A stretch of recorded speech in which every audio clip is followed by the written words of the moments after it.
Thank you for doing this. I have been an advocate for single-payer health care, Medicare for all, as I prefer to call it, since about 2005. I am part of SPAN, Ohio, which is a state organization trying to gain this. We have had a bill in the Ohio legislature since 2004, and it has gone nowhere. We've done a fair amount of lobbying to school boards and administrators of schools and other public entities, trying to get them to see that they would save a whole lot of money to do this. We have been generally unsuccessful. We have had some success. It started in 2004, before I joined the organization, with doing a referendum petition and garnered about 110,000 signatures. But it took us so long to do that, we felt that many of the signatures would be invalid because of people moving and dying and such, that we gave up the effort. But another success has been that we did get a resolution through Columbus City Council of approval of this concept. But that's been about it. We have not been able to move this off the dime. This movie is significant because it is the first time I'm aware of that a person in business, a conservative, has gone on record to say, yeah, we could save some money doing this. He's the first guy to break this silence, if you will, on single-payer system. That there has been this allegiance to other businesses. Well, we don't want to interfere with their business because we're in business too, so we're not going to say anything about it. But he's the first person to say that against other businesses that this is crazy what we're trying to do. And that's why I really like this movie. I've been trying to get this out to anybody who wants to see it. I have brought additional copies of the movie on CD, and I give them to people who say they're going to take this somewhere and show it. Take it to your company of choice, give it to the CEO, give it to the HR manager, and let them see what is possible. Take it to your church. If you have a book club, show it to the book club. But I would like to see that this gets around. It's also interesting that they have since put this movie on YouTube, which is where I think you picked it up from. It's at the website, yeah. So you can get it, free of charge, if you will, on YouTube and watch it. I always encourage people to watch the full vision, full movie, 57 minutes or 58 minutes, rather than the shorter version, just because it holds together better. It is cohesive. The 38-minute movie has all the elements, but it's choppy, and it doesn't hang together as well. But anyway, I approve this message, and I hope that you would take this to your friends. Thank you. Rick, go ahead and introduce. So I'm Rick Colby. I'm president of Colby & Company, and I am a lobbyist here in Columbus. And I actually work in the health and the bioscience field. And that said, I want to just put that out there right out front, that I do work with like medical device and some biopharma companies, but I don't represent any insurers or any hospitals, and don't deny care for anybody or have any clients who deny care. I say that right up front. It's more on the science and technology side, and it's about trying to really increase the innovation in the biopharma sector. My own personal story, I had an 8-year-old daughter pass away from cancer in 2007. She had a brain tumor, and yes, thanks. I'm okay now, but it took a good couple of years to pull out of back from the abyss. But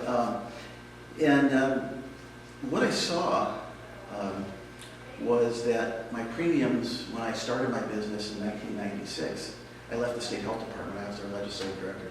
Were about $300 a month. And then when Kathleen Sebelius, President Obama's Health and Human Services Secretary, or former secretary, ran into me in Columbus, they were about $3,000 a month. And that was also aggravated by the fact that my wife had breast cancer at the same time my daughter had cancer. So it's just one of these bizarro situations that were just kind of just off the wall. But so I kind of seen the best and the worst of American healthcare. I've seen it do its best to try to heal you, as it also at the same time does its best to try to bankrupt you. It's really, really a screwy notion. But my own personal thinking on healthcare, and I was in England 2 weeks ago. I think I told you. I was, reached out to see if you knew any hospitals or doctors that I could visit with. And I did end up visiting a hospital, St. Peter's in Chertsey, which is about 25 miles outside London.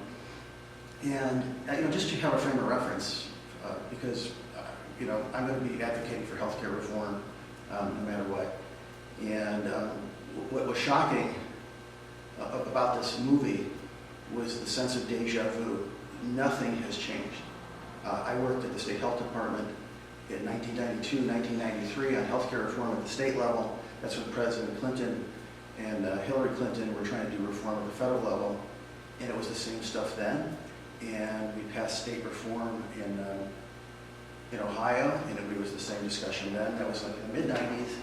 And then President Obama, of course, did his bill, and it was the same issues as up there on the screen. And it's really shocking that nothing has changed in spite of Obamacare. And so getting back to my NHS visit, I decided I was going to learn a little bit about the NHS and just kind of see and kind of kick the tires and talk to some folks. And I went out and I met with the fellow who runs BDO's healthcare practice, public healthcare practice. He's a former NHS official. And we had a good discussion about healthcare. And, the basic setup of healthcare isn't any different in any country, really. You got the doctors, you have the hospitals, you have the payer source, and then you have all the different stuff. I guess my thinking in it is that I don't know, you can't really go backwards in healthcare. In other words, we're here now, and we're not going to go back to like the retro look of hospitals that the NHS has. That's what they have, and that works for them, and it works wonderfully. And so my own view is our system is going to be some kind of hybrid, whatever it is, but it's clearly not working right now. The costs are absolutely out of control. Nothing has changed. And I think the biggest mistake of Obamacare was the fact that at the last minute, the public option, the Medicare buy-in got taken out by Senator Joe Lieberman from Connecticut, which was just really appalling in my view. And so I'm a Republican, but I've also been obliterated by healthcare and had personal experience, and it has changed me, okay? So whatever cliches people have about Republicans, just take them and throw them right out the window, okay? Sure. So, but... Being a human cancels everything, doesn't it? Don't you think? Yeah. But I think the problem, though, in this whole discussion, to be perfectly candid, it's not a healthcare problem. It's a values problem, and it's a political problem. Sure. And where we have gotten now is representative of our values as a country, okay? And that ties right into the political system. And we have people in D.C. who operate at a hyper-partisan level, and they just hate each other like they're like enemies invading your country. Liberals hate conservatives, conservatives hate Democrats. They all have their hang-ups, and they're all siloed. And Democrats are good about certain things. They have compassion. They want to expand care, but they don't appreciate market forces. They don't get innovation in the biotech companies and all that kind of stuff. Republicans think government is horrible. Anything related to government is horrible. It's better for you to go without health care rather than be put into a government system, which is completely insane to me. Okay, as a Republican, this doesn't make any sense. They would rather deny you care and act like it's a personal family of yours if you can't afford it on your own. So the answer is, I think, whatever happens next, and there needs to be something fast, it needs to be really big. The time for tinkering is over. There needs to be a public option of some kind. We don't need to reinvent the wheel. A Medicare for all thing would be great with buy-in, because it's the only way the private sector is going to have any kind of competition. And if people start migrating over to the Medicare for all of a sudden these knuckleheads in the insurance industry, these hospitals, might start to pay attention and go, oh my goodness, what are we going to do? And it's particularly if it's like individual based, where you can just go and buy into Medicare on your own, that would be an incredible, incredible blessing for this country and for people to do. So, you know, in my work as a lobbyist, I have seen these biotech companies and what it takes to do the research. And my personal view is, if you think the government is going to do innovation for drugs and discoveries and all that stuff, I have a bridge to sell you in Brooklyn. That ain't going to happen. I've been to these corporate headquarters. I actually helped lure a biotech company here to Ohio, and they employ about 400 people outside suburban Cincinnati. And they're called Amylin Pharmaceuticals, and they make diabetes drugs, you know, diabetes biologics. And I saw from the ground up what it takes to do these kinds of plants. It's a $500 million plant outside Cincinnati. I mean, it takes a lot of money to do it. That's just the reality. But that said, it has to be made more affordable. I understand Yeah. that means. You know what I mean? Do you? Yes. Are you? Okay, there you go. Yeah. But my point is, though, is you don't want to throw out that we have a thriving med tech sector. And you know, you don't want to just trash that innovation and that stuff. These devices that you've got that are going on, they're made in America, most of them. So is there a way where we can do both? Get rid of these insane costs, keep that innovation, do a public option. I don't know that these are all things that are mutually exclusive or in conflict. That's my opinion. So, and that puts me somewhere squarely in the middle. I'm not right, I'm not left. But both sides need a kick in the ass, to be perfectly candid. And we're too siloed, and the powers that be want us divided by left and right and all these artificial distinctions.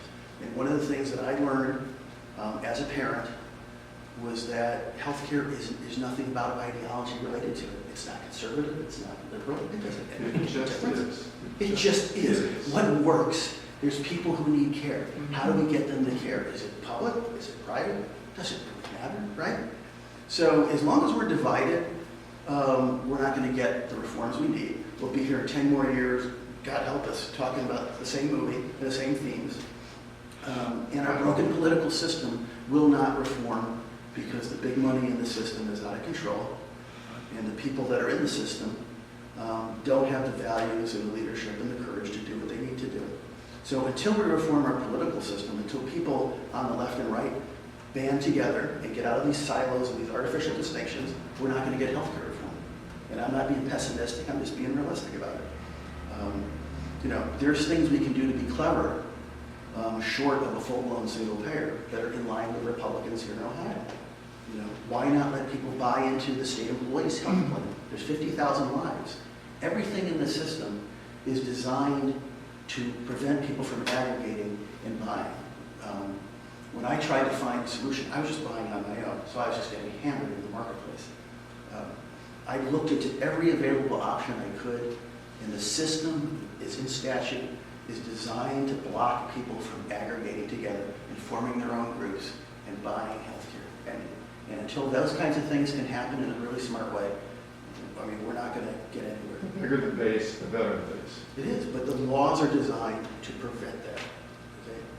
Then on the flip side, the laws are also designed, if I want to take that $36,000 a year that I was paying and just go and buy care on my own, you know, which would have been okay. I might have come out ahead for certain things, and then, you know, buy a catastrophic policy. I couldn't do that either.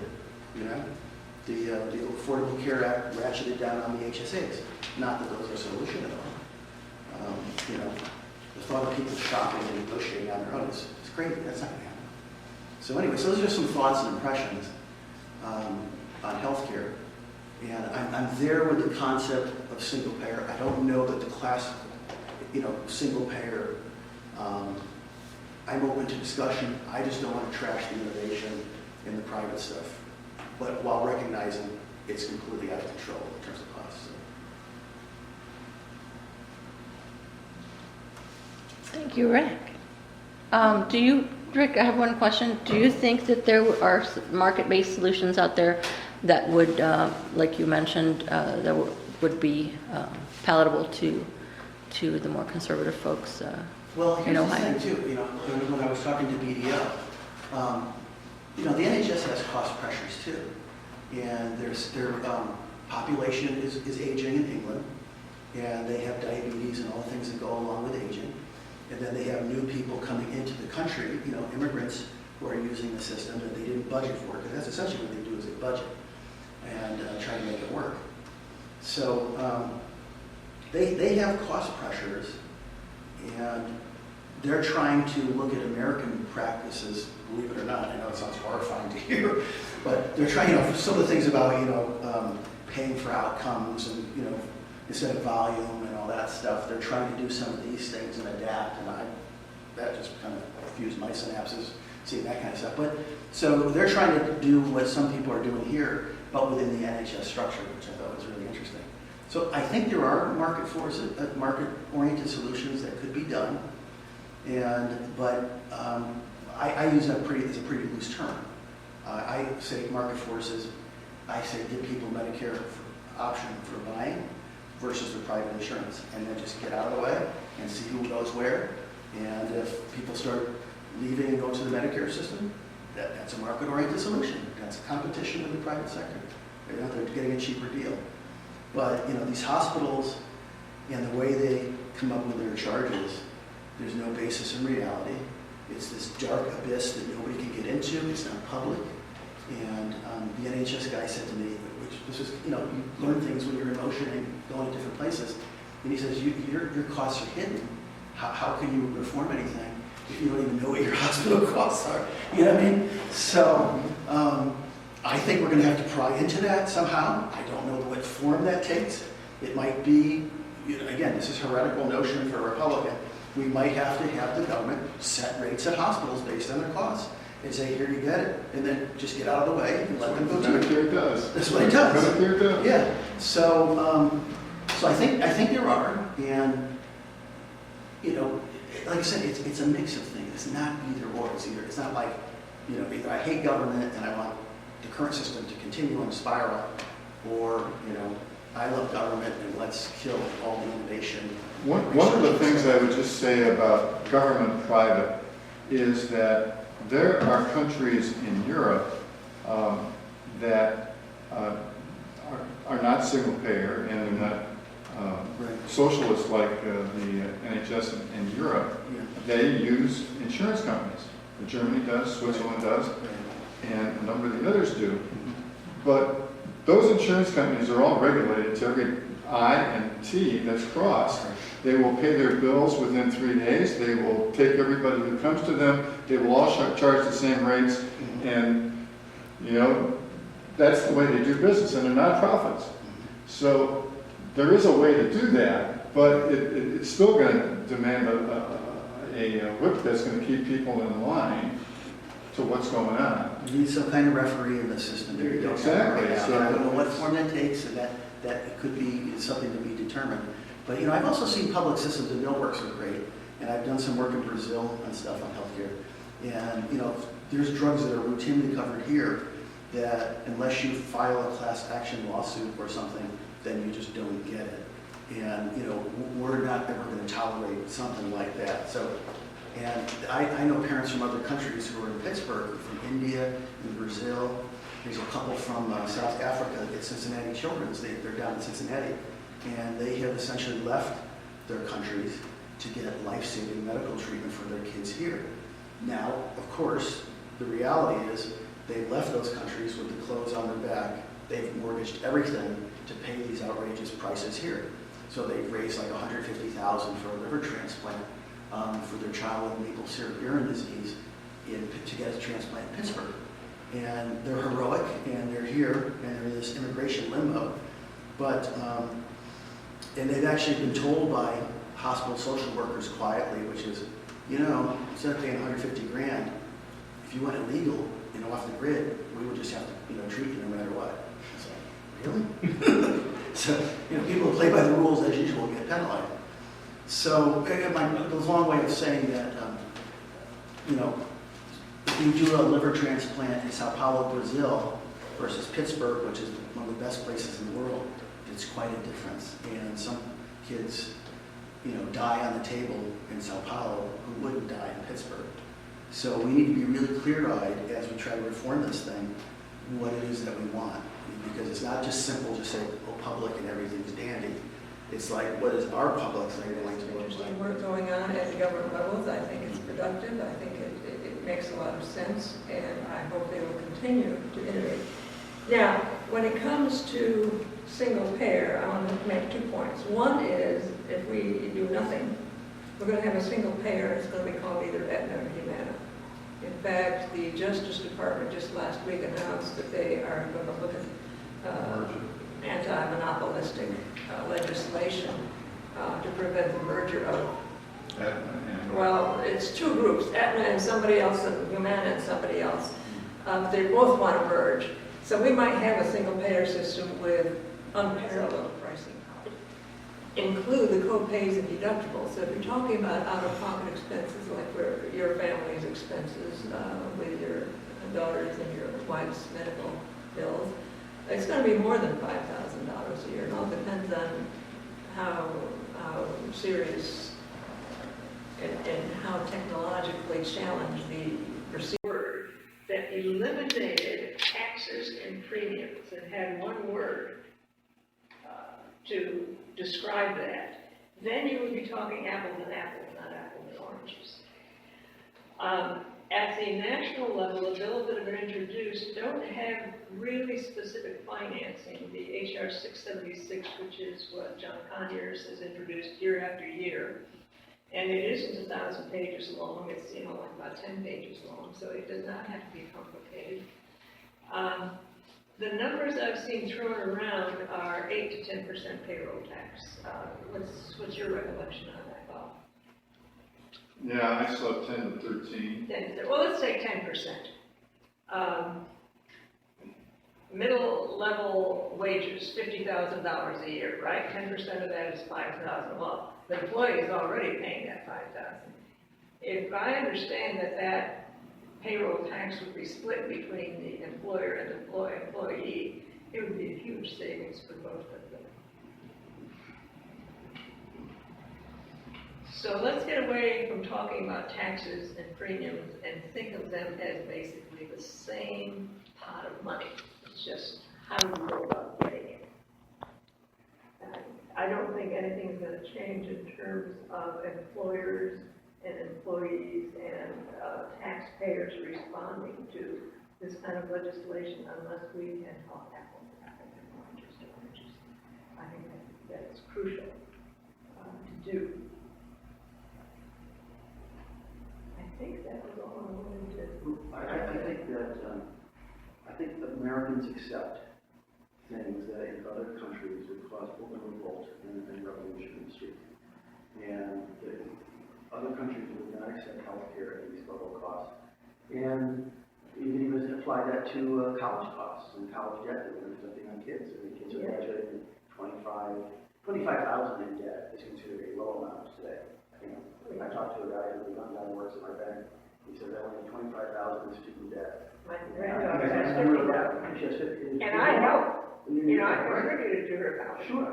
But I mean, these are examples of the nation that we live in. We have lost our way, and it's a bipartisan thing that caused it. The people on the left and the people on the right, we were all complicit in this. We've all allowed this to get this way, every single one of us. And until we can actually get out of our silos of right and left, Republican, Democrat, and all that stuff, which is really irrelevant in healthcare, then we're going to have this continue on the way it has. And our broken, dysfunctional system of hyper-partisanship at the federal level will put us into these either-or things. If the Republicans are in charge, well, we'll repeal Obamacare and bring back pre-existing conditions. And if the Democrats get in and Hillary gets in, then they'll, try to be more government-oriented and not really be attuned to the private sector. I've heard rumors that the Bernie folks have persuaded Hillary, who said single payers off the table originally, to consider bringing the public option back. So I do think these hybrid solutions coming. I also think that if we hear more from the business community, like yourself and the masters, that will help enormously. This is my observation.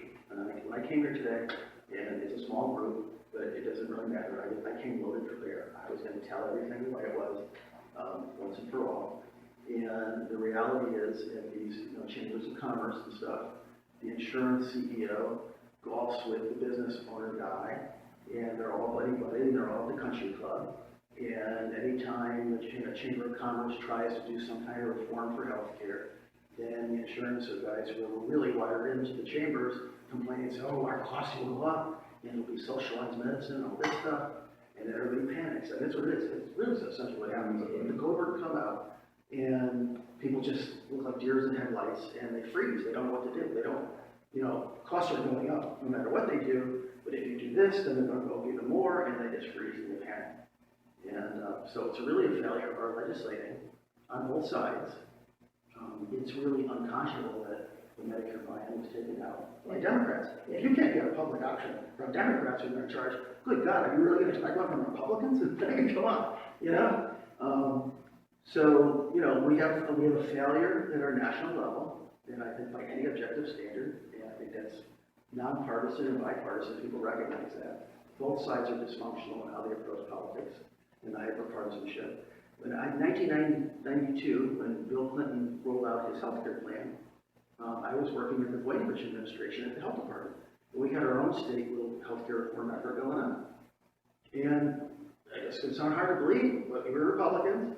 Clinton was a new president. We wished him well. We wanted to engage. And it was like total silence. Okay, we had Republicans after our name. We didn't know what the heck was going on the federal level. And Hillary took a hit because they were so secretive. Her and Ira Magaziner were, they were just doing all this in secret. And it cost them. And it cost them. And, you're going to have to engage people in. The next president, whoever it is going to have high-range summits, behind the scenes, public, and whatever, but bring in the industry folks and say, guys, we got to get this under control here. This is what I want. It's got to be transparent. It's got to be transparent. And, but I mean, we're really at kind of death's door, so to speak, here. And if industry people don't get that, then, the president's going to have to lead. And the president, whoever it is going to have to lead in a much bigger way than Obama did. He's going to have these people, he or she, in the White House, and get serious about it. Because it's the 11th hour for healthcare. It's unsustainable. Well, that's pretty much what he said here. I mean, he just said that we can't keep doing this stuff. Yes, but again, if we don't get past the partisanship, the hyperpartisanship, and the silos, the ideological silos, it ain't going to happen. We need to get a Republican version of it, which will be tepid. One of the things I would just like to say is that my vision of the problems getting healthcare done is echoed in other places. It's echoed in the area of environmental stuff, with oil and gas flowing anywhere they want and having the license and the permits to go wherever they want in the state. And they can put an injection well anywhere they want. They get 10 acres, they can put an injection disposal well right there.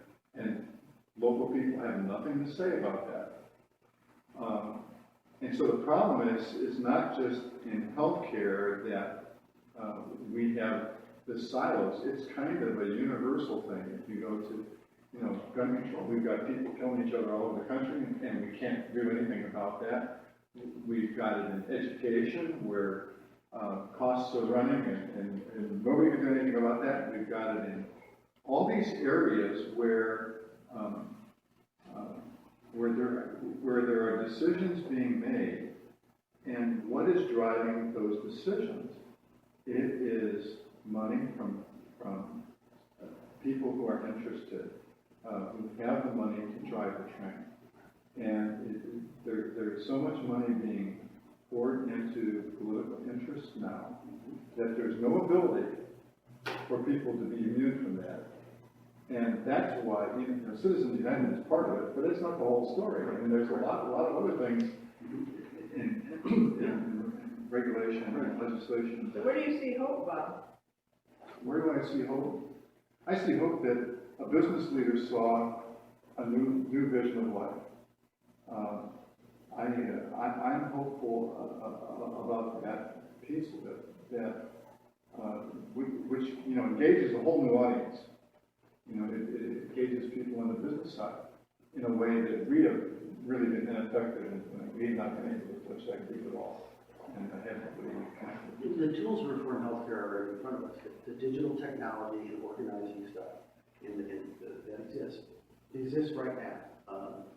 You know, if Google wanted to help reform healthcare, they could.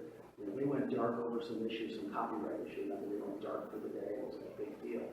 And they finally used their cloud, and policymakers went, oh my God, the internet, you know, went dark because of a copyright issue. But why doesn't it go dark over healthcare reform? All the digital tools right now in organizing are right here in front of us. And, you know, it's not going to truly, really happen in a good way until people shed their ideology and sit down and start talking to each other. In America, we always need to have cultural exchanges among ourselves, okay? You know, like Republicans need to sit down with like parents of kids with cancer and go, oh wow, yeah, this is a learning experience. Like they're coming in from another country. That's what we're really at the point where we're all aliens to each other. And we need to have cultural exchanges. And people need to sit down. We're like a hardcore, on the left, public systems, and need to sit down with people who say, I want to reform too. Connected in the state legislature, you know, and while you were there, the gerrymander has been in effect in Ohio for 150 years. And that has started the silos, you know, where in Ohio now, Republicans don't have to talk to Democrats, they don't have to talk to constituents, they don't have to talk to their leadership because they're guaranteed re-election. But they got a fix to it. But who's the driver? Well, it's us. It's it ultimately us. is. It is a failure of us. Well, sure, it appears not to be. Right. We get ginned up like Pavlov's dog, okay? Right. We'll go on Facebook, I'll drop this buzzword, and then the dog who's been trained to salivate at the prospect of a bone, everybody goes off the deep end and chases a soccer ball over here, and then it goes over here, and then they chase it over here. I mean, let's face it, you know, we are complicit in the breakdown of our healthcare system. The gerrymander has been a big effect to both sides, and nobody has to talk to each other. So. You know, but aside from all that, what can we do? What can people on the left and right do to form a common vision of healthcare reform? Okay. Yeah, I think that's what We have to talk to each other. We don't ordinarily talk to each other. I think that's what I've been committed to, is trying to talk to anybody who's interested in talking about this stuff. Where are we going to